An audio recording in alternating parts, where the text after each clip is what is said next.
ഇനിയൊരു ജന്മമുണ്ടെങ്കിലും അദ്ദേഹത്തിന് കേരളത്തിൽ വരാൻ കഴിയട്ടെ, നമ്മളെ പാടി ആനന്ദിപ്പിക്കാൻ കഴിയട്ടെ എന്ന് നമുക്ക് പ്രാർത്ഥിക്കാം. ധരിച്ച ഗായകൻ പി ജയചന്ദ്രന് വിട നൽകാൻ ഒരുങ്ങുകയാണ് കലാലോകം.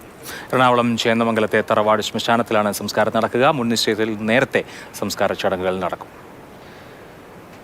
ശ്യാമപ്രസാദ് ഉത്തമൻ പാലിയത്ത് നിന്ന് ചേരുന്നുണ്ട്. അരുൺ ശങ്കർ ഒപ്പമുണ്ട്. ശ്യാം, പാലിയത്തേക്ക് എസ് രാഗൻ ഉണ്ട്. ഇപ്പോൾ രാഗൻ പാലിയത്തേക്ക് എത്തുന്നു എന്നാണ് മനസ്സിലാക്കുന്നത്. എന്താണ് വിശദാംശങ്ങൾ? സംസ്കാര ചടങ്ങ് നേരത്തെ ഉണ്ടാകുമോ? അഭിലാഷ്, പി ജയചന്ദ്രന്റെ മൃതദേഹം പാലിയം തറവാട്ടിലേക്ക് എത്തിച്ചു. അദ്ദേഹത്തിന് ഏറ്റവും കൂടുതൽ അടുപ്പമുള്ള ഒരു ഇടമാണ് പാലിയം തറവാട്. ഇവിടെ ആണ് അദ്ദേഹം അന്ത്യവിശ്രമം കൊള്ളുക. ഇവിടെ എല്ലാ തരത്തിലുള്ള കാര്യങ്ങളും സജ്ജീകരിച്ചിട്ടുണ്ട്, ക്രമീകരിച്ചിട്ടുണ്ട്. ഇപ്പോൾ മൃതദേഹം ഇവിടെ എത്തിച്ച് അകത്തേക്ക് കൊണ്ടുപോവുകയാണ്. കൊണ്ടുപോയ ശേഷം അവിടെ ചില ചടങ്ങുകളുണ്ട്. അതിനുശേഷം പൊതുദർശനവും ഉണ്ടാവും. ഇവിടുത്തെ ആളുകളൊക്കെ തന്നെ അദ്ദേഹത്തെ ഒരു നോക്ക് കാണാൻ എത്തിത്തുടങ്ങിയിട്ടുണ്ട്. ഇപ്പോഴും നിരവധി പേർ ഇവിടേക്ക് വന്നുകൊണ്ടിരിക്കുന്നു. അതിനുശേഷം മതപരമായിട്ടുള്ള ചില ചടങ്ങുകൾ കൂടി പൂർത്തിയാക്കിയ സംസ്കാര ചടങ്ങുകൾ നടക്കുക. 4ാം ക്ലാസ് വരെ പി ജയചന്ദ്രൻ ഇവിടെ തന്നെയായിരുന്നു, പാലിയം ആയിരുന്നു. മാത്രമല്ല അദ്ദേഹത്തിന്റെ എല്ലാ TV ഷോകളിലും ഒക്കെ തന്നെ പാലിയവുമായുള്ള ബന്ധം അദ്ദേഹം എടുത്തു പറയുകയും ഒക്കെ ചെയ്യുമായിരുന്നു. അദ്ദേഹത്തിന്റെ പേരിനൊപ്പം ഈ തറവാടിന്റെ പേര് കൂടി ചേർത്ത ഒരു വ്യക്തിത്വമാണ് പാലിയം ജയചന്ദ്രൻ കുട്ടൻ എന്നാണ് അദ്ദേഹത്തിന്റെ മുഴുവൻ പേര് തന്നെ. അങ്ങനെ കഴിഞ്ഞ 2022 ഇവിടെ പരദേവതയുടെ ഉത്സവ ചടങ്ങുണ്ട്. അവിടെയാണ് അദ്ദേഹം അവസാനം അല്ലെങ്കിൽ ഒരു കുടുംബസമേതം ഏവരും പങ്കെടുക്കുന്ന ഒരു ചടങ്ങാണ്. അങ്ങനെ അദ്ദേഹം ഇവിടെ എത്തിയിരുന്നു, കുടുംബസമേതം എത്തിയിരുന്നു. അതിനുശേഷം കഴിഞ്ഞ വർഷം ഇവിടെ ഒരു പറ എഴുന്നള്ളിപ്പ് ചടങ്ങുണ്ട്. അതിനും അദ്ദേഹം ഇവിടെ എത്തിയിരുന്നു. അങ്ങനെ എല്ലാ ഘട്ടങ്ങളിലും ഇവിടെയുമായി പാലിയവുമായി അങ്ങനെ ഒരു ബന്ധം കാത്തുസൂക്ഷിച്ച വ്യക്തിത്വമായിരുന്നു അദ്ദേഹം. മാത്രമല്ല തന്റെ അവസാനം ഇവിടെ തന്നെ വേണമെന്നൊരു ആഗ്രഹവും കൂടി അദ്ദേഹം പ്രകടിപ്പിച്ചിരുന്നു.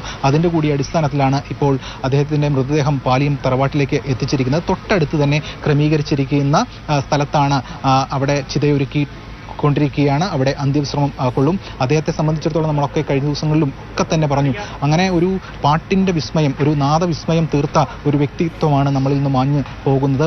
ഇന്ത്യൻ സിനിമ അല്ലെങ്കിൽ ഇന്ത്യൻ സംഗീത ലോകത്തിന് ഏറ്റവും വലിയ വിടവ് തന്നെയാണ്. അത് ഏറ്റവും നല്ല ശബ്ദത്തിൽ അരുൺ ശങ്കർ കൂടി ചേരുന്നുണ്ട്. അരുൺ നേരത്തെ തത്സമയം വന്നപ്പോൾ അരുണുമായി സംസാരിച്ച് ഏറ്റുമാനൂരിൽ നിന്ന് എത്തിയ ഒരു ചേട്ടനാണ് അദ്ദേഹം. പതിറ്റാണ്ടുകൾക്ക് മുമ്പ് ഏറ്റുമാനൂർ അമ്പലത്തിൽ വെച്ച്, ശിവക്ഷേത്രത്തിൽ വെച്ച് പി ജയചന്ദ്രൻ്റെ ഒരു ഗാനം കേട്ടതാണ്. അന്ന് മുതൽ ഇങ്ങോട്ട് ആരാധകനാണ്. രാവിലെ പുലർച്ചെ തന്നെ അവിടെ നിന്ന് പുറപ്പെട്ട് അദ്ദേഹത്തെ അവസാനമായി കാണാൻ എത്തിയതാണ്. അങ്ങനെ അരുൺ, ഒരുപാട് ആരാധകർ അങ്ങനെ വന്നു ചേരുന്നുണ്ടല്ലേ തങ്ങളുടെ പ്രിയ ഗായകനെ അവസാനമായി ഒന്ന് കാണാൻ?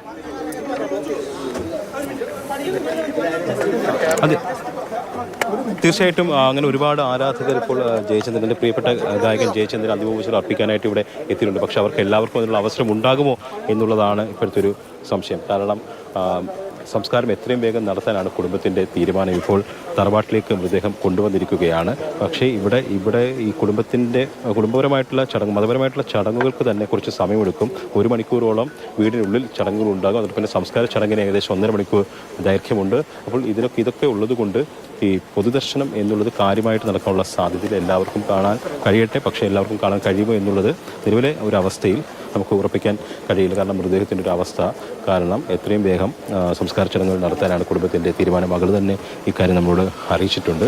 അതുകൊണ്ട് പൊതുദർശനത്തിനേക്കാൾ ചടങ്ങുകൾ ആദ്യം പൂർത്തിയാക്കുക, അതിനുശേഷം എത്രയും വേഗം സംസ്കാരത്തിലേക്ക് കടക്കുക.